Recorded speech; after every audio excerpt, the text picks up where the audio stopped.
The evil producer.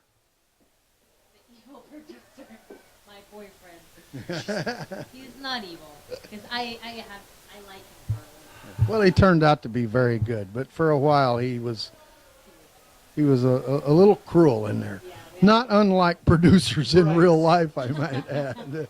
Trying to keep it authentic, yeah. The bottom line is, what have you done for me lately, right? Right, exactly, yeah. What In this is- business, nothing has changed Yeah, since the 60s. See yeah, that? that's Nothing true. has changed. What is your name? Jordan Charles.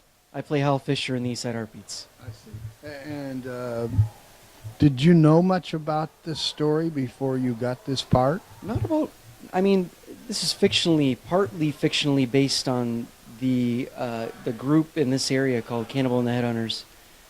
When I came to audition for the role, I decided, okay, it sounded like a great homegrown musical theater production. I only learned about the actual story after I got involved, after I got cast. I talked to the writer, Tom Waldman.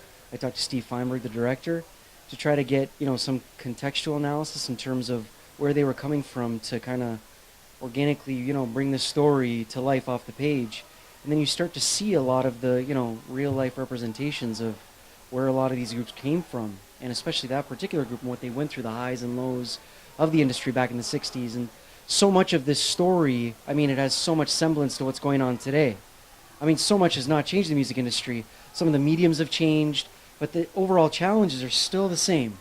You've got to go up against, a wall. There's obstacles. There are people that are fiendishly looking to try to take a chunk out of you, and it's very, very difficult to stay true to your art, I think.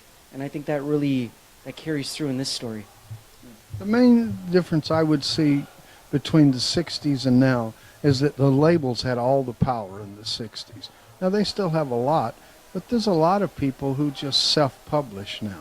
They put their music out on iTunes and Amazon, and there was no way to do that then. You were truly at the mercy of someone like you.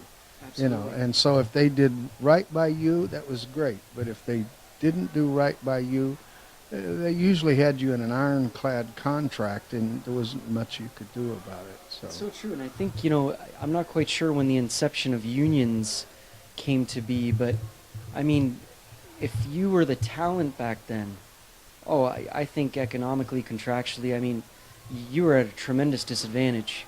I mean, it's almost like, the haves would understand the business, and they would control the money and the finances.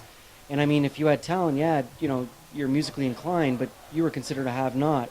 So you're always at the mercy, knocking at the door of someone who has basically your fate or destiny in their hands.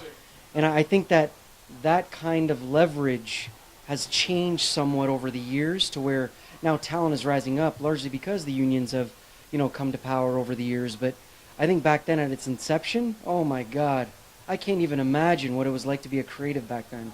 It's got to be so difficult. Thank you so much. Yeah, thank you. I appreciate it. I enjoyed your performance, and I enjoyed the play. Excellent. Thank you. Thank you.